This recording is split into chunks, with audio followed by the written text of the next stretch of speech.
Peace, family, peace. This is Prime Harmonic, and I'm here to talk about grounding. I'm doing this presentation with the Prepare to Breathe Better Slack channel, and I am presenting this information first before we discuss it because there's a lot to take in. Grounding can take many forms. So first I'm going to discuss physical grounding, and then I'm going to go into emotional, mental, and spiritual grounding. What is grounding? First and foremost, let's get a definition. Grounding can be mechanical, meaning you hold something to a foundation or keep it from falling due to gravity. It can be electrical, meaning you reroute lightning or shocks into the ground of a system. Where does that lightning come from? It comes from thunderstorms, where cosmic rays provide positive charge, creating a difference in potential within the cloud, and that cloud charges the earth with negative ions. That's why we ground to the earth, because it is the lowest voltage potential that we have access to walking on the surface. Mechanically speaking, posture is the thing that will see you through to a long life and good energy. Neutral spine is a term used when your back and therefore your spinal column is in its natural neutral posture. This comes from the National Institute of Health. There are 3 natural curves in your spine. The one at your neck is the cervical curve that is supposed to curve inward from your back of your neck towards your throat a bit. The next is your thoracic curve, which is in the middle of your back, and it's supposed to curve outward a bit from the heart towards the rear. And then there's the sacral curve, which curves inward at your lower back from the back towards the belly button. There are certain things that you need to remember when operating your spine and body for lifting. So I've included a slide just to show, because not everybody knows these tips, but lift with your legs, tighten your stomach muscles. Do not try to twist your spine while you're lifting something heavy. It is not really made for that type of motion. Not to say that you can't get used to it if you perform various exercises and weightlifting. However, understand that your spine is made truly to lift your body into an erect posture, to bend forward, bend up, lean to the side, lean to the other side. But when you pivot and twist, you're going to have to develop a whole new set of muscles. A very good exercise to help you with your posture is the Mabu horse stance, Mabu horse stance. A very good video on Mabu is on YouTube, provided by Shifu Yan Shin, and it's on kungfu.life on YouTube. He goes into the horse stance and gives decent exercises on how to increase your endurance in the horse stance. Definitely worth a watch and listen. And he's very energetic. He will keep you engaged.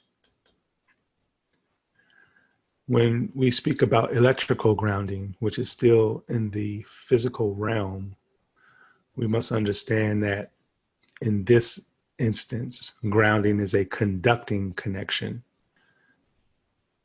intentional or not, between the electrical circuit or equipment and the earth.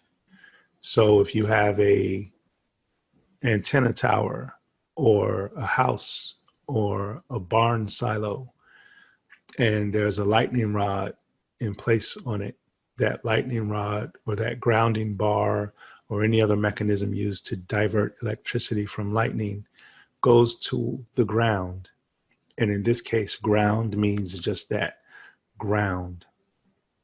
The lightning strike discharges as a direct current, meaning it's a constant charge or constant voltage, I should say. The charge will dissipate as the lightning strike fades away, but there is a voltage difference between the earth and the sky. And when that voltage distance reaches a certain point, the atmosphere breaks down and then electrical charges travel from the thunderclouds into the ground. Once that is completed, then it is done. It's not like an alternating current, which moves back and forth, like the 60 hertz current of electricity going through your house. That current is on a specific timing. If you go to the UK and other countries, sometimes it's on 55 hertz, and a hertz is just a cycle per second. So there is a reason why the current alternates, and it's the way it's produced from the generators, whether those generators are run by coal or hydro electric means. And alternating current is just that. It alternates back and forth between positive and negative voltage on two or more lines. In the atmosphere, we basically have a direct current electric field. It does not really alternate. All of the cosmic particles that come from the sun, outer space, other galaxies, planets, all of the particles that make their way to the earth have to contend with our Earth's magnetic field. But nonetheless, at about 50,000 feet up, all of those positive particles tend to kind of start to slow down, and we tend to get more towards electronegative as we hit the ground. Nikola Tesla and other people have built various machines utilizing this difference in atmospheric potential. At the ground level, 0 feet, this is the most electronegative position you can attain unless you burrow deeper or go into the ocean. But ground level is what people call 0 volts, but it's just a reference. Ground is what we consider to be 0 volts. It could actually be a little more than that. When you go up about 1 meter or 3 feet in the air, the atmosphere increases to a voltage potential of about 100 volts. When you go up into the air about 2 meters or 6.6 feet, you get 200 volts, and so on. This gradient continues up into the atmosphere until you get to that layer at 400,000 volts, which happens at 50,000 feet, roughly. That being said, ground occurs because you're in contact with the ground. Why is it important to be in contact with the ground? Because then you get the electrons flowing into your body. They flow easier if your skin is wet. If your skin is not wet, they will still flow easily if you're barefooted. So if you're standing on the ground barefooted, or your hands are on the ground, bare hands, you're absorbing electrons from the earth. The good thing about those electrons is that they help your body to remove free radicals. This is very important in respiration. It's very important in waste management of your body streams, and it's just important for overall good health. One of the best ways to get a good grounding effect is to be around nature, because trees have their shoes off all the time and they're dug into the earth. Think about the tree's roots as its feet. The root of the tree is inside of the earth. So the tree itself has water moving through its limbs and leaves and is electrically conductive. So the electrical negative aspect of the earth follows up into the trees, lifting it up like a canopy over top of you. That's why it's good to be around trees. If you're not around trees, it's somewhat like the previous diagram, where the electrical gradient will bend itself around you as long as you're in contact with the earth. This also helps when you want to mitigate electromagnetic forces such as radio signals, microwave signals, and electromagnetic forces that may be around you in the atmosphere. It's good to be grounded, or to be by trees, or to be by objects that are grounded, so that you can ground yourself, such as metal grates to storm drains. Again, the mechanism of providing Earth with negative charge comes from thunderclouds. As positive ions accumulate in the Earth's atmosphere and warm currents of air cause circulation, there's an exchange of ions within the cloud, and negative ions tend to drift downward. Eventually, they break the atmosphere's potential to withhold charge from running through it, and then they discharge into the ground. So the electrical ions, or electrons, that accumulate at the bottom of a cloud tend to be what we consider the cause of our lightning. First, a leader electron or stream of electrons floats through the sky, and eventually that leader will get very close to or touch the ground. Once this happens, then the rest of the electrons follow very quickly. The Earth's atmosphere has many layers. About 80% of the mass of our atmosphere is in the troposphere. Beyond that is the stratosphere, then the mesosphere, and then the ionosphere. The ionosphere is where we get all of our cosmic rays from, and those allow us to get the positive charges that run the thundercloud phenomena and gives us negative charging on the ground. Again, the ions that come to us through space do have to contend with Earth's magnetic field, but the Earth's magnetic field, in combination with the cosmic rays that we receive, have created a balance that helps sustain human life. Electrically grounding is very important. And yes, it is better to ground on the earth, but there are ways to ground without the earth. For example, if your house, apartment, or other dwelling is equipped with proper electrical wiring, then the grounding of that wiring should be connected to a ground bar in your electrical system, which is then connected to the earth. If that is the case, then you can buy certain things like conducting blankets or mats. And the Journal of Environmental and Public Health has published an article about how it increases quality of sleep, reduces pain, and improves or lessens heart rate variability. And there are reductions in overall stress levels when grounding. Understand that your body runs on electricity. And again, the extra electrons that you can provide to it from grounding can be used by it quite easily and readily to help its processes along. Every conduit or nerve that controls every aspect of your emotion is an electrical conduit. It changes chemical potential to build up a voltage charge. And when that voltage charge breaks through the conductivity of the nerve cell, you get a charge potential that discharges, causing electrons or energy to move through your nervous system to activate further neurons or to activate a muscle or to activate a reaction of some sort. The electrical and magnetic worlds are linked together in physics.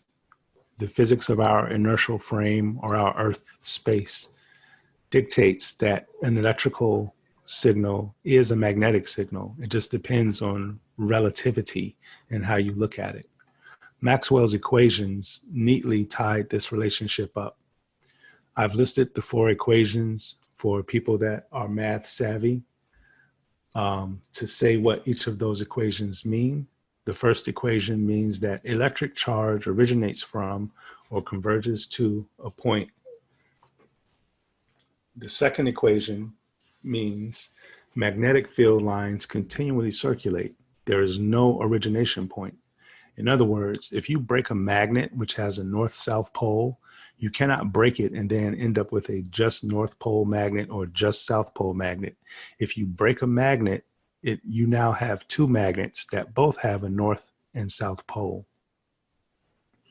The third equation means that a time-varying magnetic field induces a spatially varying electric field.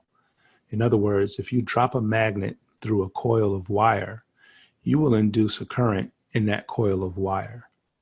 By the same token, the fourth equation says that a time-varying electric field induces a current density and a spatially varying magnetic field.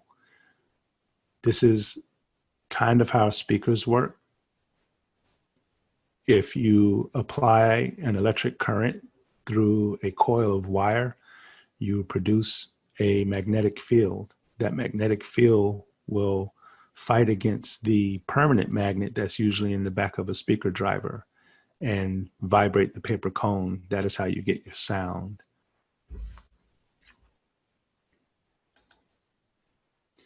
All in all, the electromagnetic wave means energy. Electromagnetic, when you think of electromagnetic, think of it as just looking at 2 sides of a coin. That coin can be considered as photons or light, what we call radio waves. Light comes in many different forms. Some of it is visible to us. Some of it is not. Some of it is in the form of ultraviolet light. Some of it is in the form of infrared light. Infrared are microwaves, radio waves. Ultraviolet are X-rays, gamma rays, things of that nature. All of these can be considered as light. You'll hear them by many different names in your lifetime, but it should be easier for you to think about if you think about it as just different forms of light. Emotionally grounding. When one emotionally grounds, you have to think of it as discharging lightning. But that lightning now is not the lightning of the electrons in the clouds. The ground of the emotion is the base from which all sensational motivation on this planet has taken place for you. In other words, when you were a baby and you had no concept of sensation, then you didn't really have anything to attach to sensation. It became a cloud floating by for you. As we get older and we learn to attach names and phenomena to sensations, then we start to change what is the focus of our pure perception. So sensation tends to gain a different meaning as we tend to lose the focus of pure perception. The prolonged pointing of attention to sensation creates identification or attachment with that sensation. We can easily let go of that attachment just as easily as we fell into it. We call the energy of the prolonged pointing emotion because that energy can motivate or move us. But again, it is our choice as to how much of that we allow to move us. When our emotions are misaligned, then we end up having focus problems in our lives. I've labeled that diagram as hot mess because I think we can all identify with that. At some point, we've all been a hot mess. Just like light can break into various wavelengths that provide us what we sense as color, our energies have different wavelengths as well. Our sacral and root energy tends to be of a lower vibration because it identifies closer with the earth energy. A lot of you all have heard of Schumann resonance. It means basically the energy vibration of the earth, and it tends to be around 7 hertz. Cosmic particles, such as protons, photons, electrons, things of that nature, tend to have a higher vibratory rate, and these correspond with our lower and higher chakras. The higher energy centers of our body tend to vibrate at a higher rate. The lower energy centers of our body tend to vibrate at a lower rate. This is not good nor bad. This is just stating a fact. You cannot have a rainbow without all of the colors of the rainbow. It doesn't mean that purple is better than red or red is better than purple. It just means that these are all different aspects of light. You have a light body or an electrical or magnetic or energy body, which moves all of your matter. The whole human race, if you took every atomic particle within them and eliminated the 99.9% space between those particles, all of our bodies could fit into the size of a sugar cube. It would be a heavy sugar cube, but all of our bodies combined would fit into a sugar cube. You are mostly space. That which moves your matter is energy. Energy is light. Light comes in different wavelengths. When you get your wavelengths in phase and learn to focus your attention, sometimes you can learn to focus your attention mostly to things outside of you, such as money, such as people, or a person, a love interest, a place you might want to live, a food you might want to taste. We tend to learn to focus our energies. And when we do that, we enhance our law of attraction capabilities. But as long as we tend to stay focused on things outside of us, then our alignment will not serve us. Our alignment will only serve the corporations and other entities that want to use your energy and time to help push their product. There's nothing wrong with that. However, there is a way to go beyond attention to the outside, and that is attention to self, attention to what is going on within you, attention to your emotions, attention to your feelings, attention to your energy, attention to your body, your physical grounding. When you shift your attention to the inside, now your light tends to become emanating from you like sunshine, as opposed to you focusing laser beam like on something that you want or desire. In order to soothe difficult emotions, one can focus on breathing in and out, not necessarily trying to change the breathing, but just focusing on the breath. Focusing on some aspect of the physical world rather than internal thoughts can also help. Also, focusing on the present rather than the past or future can also help when dealing with emotional situations. Mentally grounding is very important. And just as emotional grounding has its basis in the sensations, Mentally grounding has its basis in what we call the mind or heart or thoughts, desires. It's the base from which all learning on this planet has taken place for you. It is yourself perceiving before you were taught. As babies, no one is teaching you anything.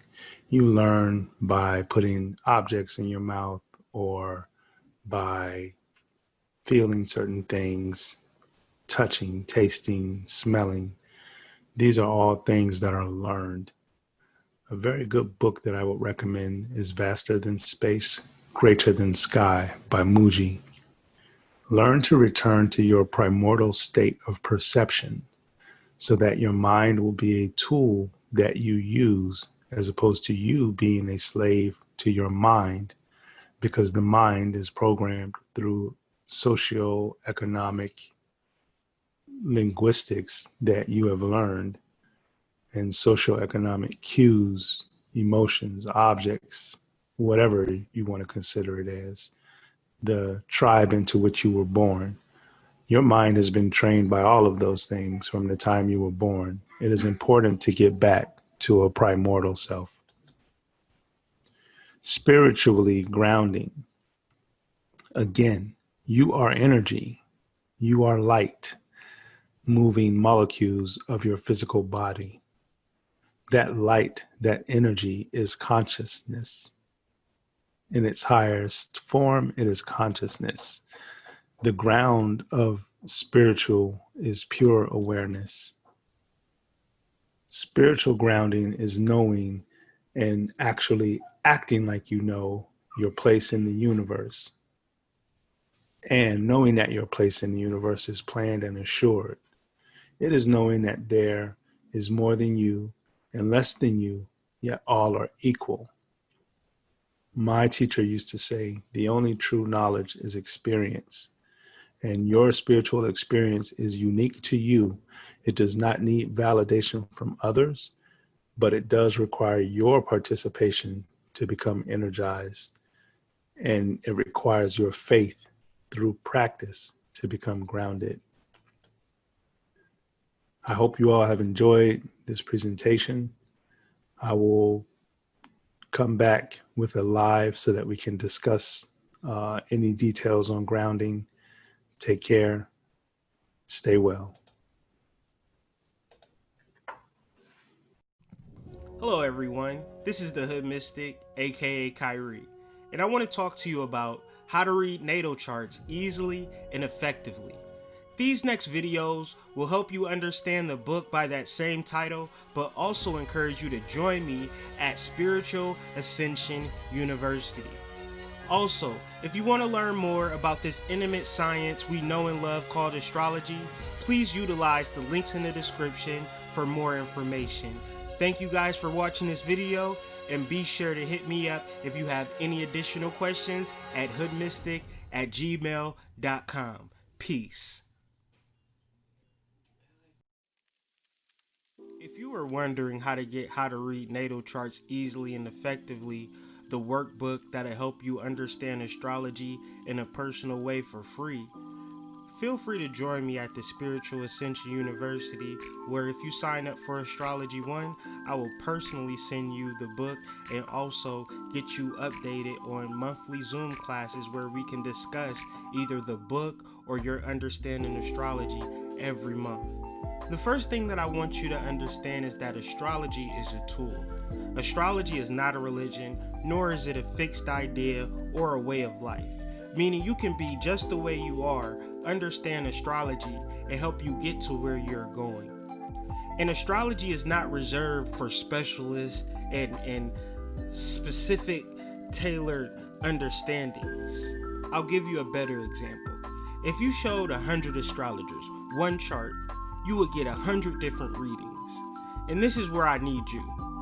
The varying degrees of understanding astrology is based on the individual's ability to connect the dots. So I'm counting on you to be an amazing astrologer, but you just don't know it yet. Here at the Spiritual Ascension University, we'll teach you how to connect the dots, and we'll learn your perspective, because your perspective is necessary. I'll teach you how to understand astrology. I'll teach you not to go to Google to reference your astrology, but reference yourself. So please, like I said earlier, utilize the links in the descriptions to join us at the Spiritual Ascension University now. Peace, and I want to thank you guys for watching this video.